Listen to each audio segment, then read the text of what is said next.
নমস্কাৰ হৰ হৰ মহাদেৱ পুনৰ এটি নতুন কাহিনী লৈ আহিছোঁ আপোনালোকৰ মাজত the epic love story of কুলি এণ্ড ভাগৱতী ভাৰতৰ দাক্ষিণাত্য অঞ্চলৰ মাজভাগত য'ত শক্তিশালী তুংগভদ্ৰ নদী প্ৰবাহিত হয় তাতে হায়দৰাবাদ চহৰখন অৱস্থিত কিন্তু ইয়াক মুক্ত চহৰ বা হায়দৰাবাদ বুলি জনাৰ আগতে এই ঠাইখনৰ আন এটা নাম আছিল ভাগ্যনগৰ আৰু ইয়াৰ কেন্দ্ৰত এটা অসাধাৰণ প্ৰেম কাহিনী আছে যিয়ে ইতিহাসৰ গতিপথ সলনি কৰিছে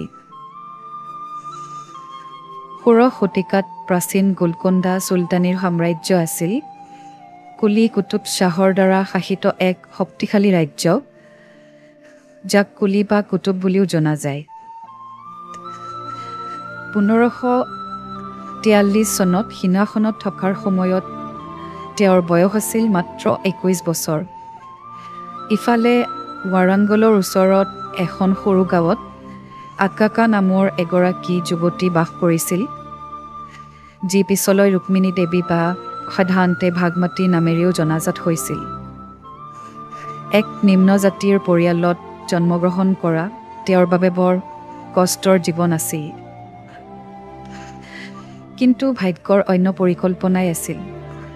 ভাগমতীৰ প্ৰতিভা আৰু সৌন্দৰ্যই অতি সোনকালেই ৰাজসভাৰ দৃষ্টি আকৰ্ষণ কৰিছিল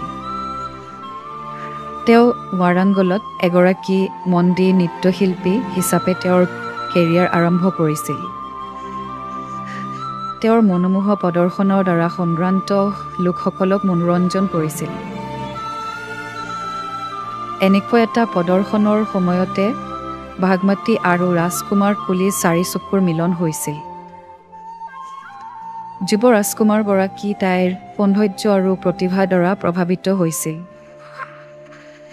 তেওঁ গোপনে তাইক সাক্ষাৎ কৰিবলৈ আৰম্ভ কৰিছিল আৰু অতি সোনকালেই তেওঁলোকৰ গভীৰ প্ৰেমত পৰিছিল 1541 চনত দম্পতীহালে বিবাহপাশত আবদ্ধ হৈছিল য'ত ভাগমতী গোলকোণ্ডা চুলতানী সাম্ৰাজ্যৰ ৰাণী পত্নীও হৈছিল বৈধ বুলি গণ্য কৰা হৈছিল ৰাণী ভাগমতী হিচাপে তেওঁ ৰাজ্যিক বিষয়ত এক গুৰুত্বপূৰ্ণ ভূমিকা পালন কৰিছিল প্ৰায় তেওঁৰ স্বামীক যুদ্ধ কূটনীতি আৰু শাসনৰ বিষয়ত পৰামৰ্শ দিছিল তেওঁলোকৰ দুজন পুত্ৰ আছিল মহম্মদ কুতুব শ্বাহ আৰু দ্বিতীয়জন ইব্ৰাহিম কুতুব শ্বাহ ভাগমতীৰ প্ৰভাৱ ৰাজপ্ৰসাদৰ দেৱালৰ বাহিৰতো বিস্তৃত হৈছিল সমগ্ৰ গোলকোণ্ডা চুলতানী সাম্ৰাজ্যত সুন্দৰ মছজিদ মন্দিৰ আৰু স্মৃতিসৌধ নিৰ্মাণৰ প্ৰচাৰ কৰি তেওঁ কলা আৰু স্থাপত্যৰ পৃষ্ঠপোষক আছিল তেওঁৰ আটাইতকৈ বিখ্যাত প্ৰকল্পটো নিঃসন্দেহে হায়দৰাবাদৰ আইকনিক চাৰমিনাৰ স্মৃতিসৌধটো তেওঁৰ নিদৰ্শনাত চহৰখন সংগীত নৃত্য আৰু সাহিত্যৰ কেন্দ্ৰবিন্দু হৈ পৰিছিল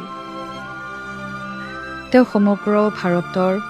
শিল্পীসকলক ৰাজ দৰবাৰলৈ মাতি তেওঁলোকৰ প্ৰতিভা প্ৰদৰ্শন কৰিবলৈ উৎসাহিত কৰিছিল কলা আৰু সংস্কৃতিৰ প্ৰতি তেওঁৰ প্ৰেমী ভাৰতীয় ঐতিহ্যৰ ওপৰত এক অপৰিসীম ছাপ এৰি থৈ গৈছে 1583 চনত যেতিয়া কুতুব শ্বাহৰ মৃত্যু হৈছিল তেতিয়া তেওঁক চাৰমিনাৰ কমপ্লেক্সত তেওঁৰ প্ৰিয় ৰাণীৰ কাষত সমাধিস্থ কৰা হৈছিল ভাগমতীৰ সমাধি তেওঁৰ স্বামীৰ সমাধিৰ ওচৰত অৱস্থিত বুলি কোৱা হয় কিন্তু ইয়াৰ সঠিক অৱস্থান এতিয়া এক ৰহস্য হৈ আছে কুলি আৰু ভাগমতীৰ প্ৰেম কাহিনী তেলেগু লোককথা আৰু ভাৰতীয় ইতিহাসৰ এক অবিচ্ছেদ্য অংশ হৈ আছে আজিও তেওঁলোকৰ সংঘই সামাজিক নিয়মক অতিক্ৰম কৰিছিল আৰু অঞ্চলটোৰ সংস্কৃতি স্থাপত্য আৰু ৰাজনীতিত স্থায়ী প্ৰভাৱ পেলাইছিল এইখন কুলি আৰু ভাগমতীৰ মহাকাব্যিক প্ৰেম কাহিনী ভাৰতীয় ইতিহাসৰ পাতত চিৰদিনৰ বাবে অংকিত হৈ থকা কাহিনী আজিৰ কাহিনীটো কেনেকুৱা পালে জনাব যদি ভাল লাগিল লাইক শ্বেয়াৰ আৰু কমেণ্ট কৰিব লগতে চেনেলটো ছাবস্ক্ৰাইব কৰিবলৈ নাপাহৰিব